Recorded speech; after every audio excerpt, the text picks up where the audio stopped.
The sad thing about this is that this is a crisis that has been created by the Biden administration.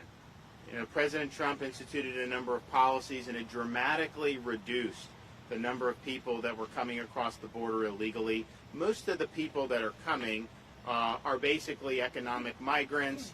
They are claiming asylum, but they don't qualify for asylum. And so President Trump's policy was, okay, if you're doing that, you remain in Mexico, we'll adjudicate. And they know at that point, they're not going to get a valid asylum claim to succeed. And so it really reduced the incentive to come.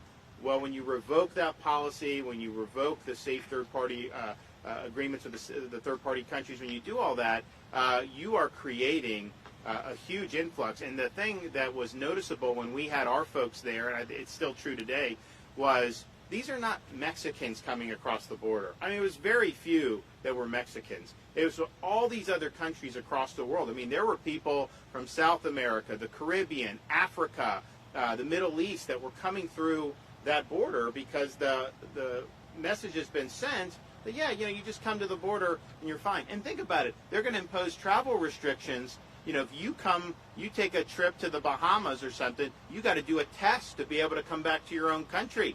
People coming across the border, they just do what they want. And then Fauci was asked about some of these mandates about the border. He said, that's a separate issue. We'll impose mandates on Americans, but yet the border is a separate issue, and they get to live, they get to come here and not even follow the same rules that the average American would have to follow. So this is really nuts. So this is avoidable. This can be ameliorated. Of course, we want to see the reinstitution of the Remain in Mexico policy. They are under a court order to do it. I don't think that they've really done it.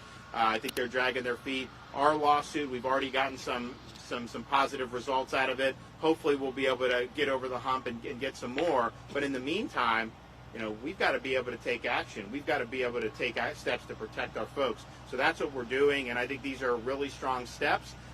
Unfortunately, we're limited in terms of what we, quote, can do. The states have tried, when federal governments failed in the past, to step in, do very reasonable things, and courts say, oh, no, it's the federal government's purview. Well, that would be fine if they were actually doing their job, but how is it their purview when then they don't do the job? And so I think states should be able to step into that void, and so that's what we're looking to do here with the state of Florida.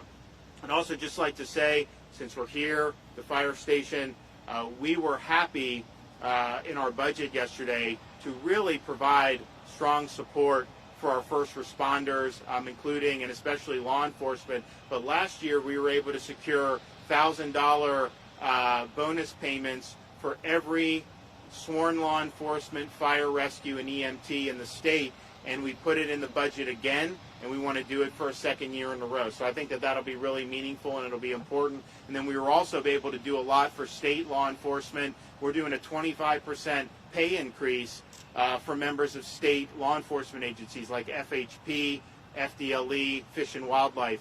Very, very important. And then new hires, they're going to start out at a level that's 20% higher current. And then, of course, we did the $5,000 bonus payments for play.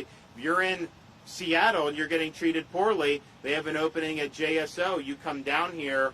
You got to be qualified. We want good people, but if you are, you got to be eligible for a $5,000 signing bonus right off the top. If you're a young person in Florida that wants to go into law enforcement for the first time, and you get hired by one of our state or local agencies, you're eligible for a $5,000 bonus. That's a big deal, and I think the money's important. But I think what it says to folks in law enforcement and fire and first responders is that the state stands with you. We appreciate what you're doing, and we're going to put our money where our mouth is. And so I look forward to be able to enacting all those good policies here in the next couple months. Okay, with that, I can take a couple questions.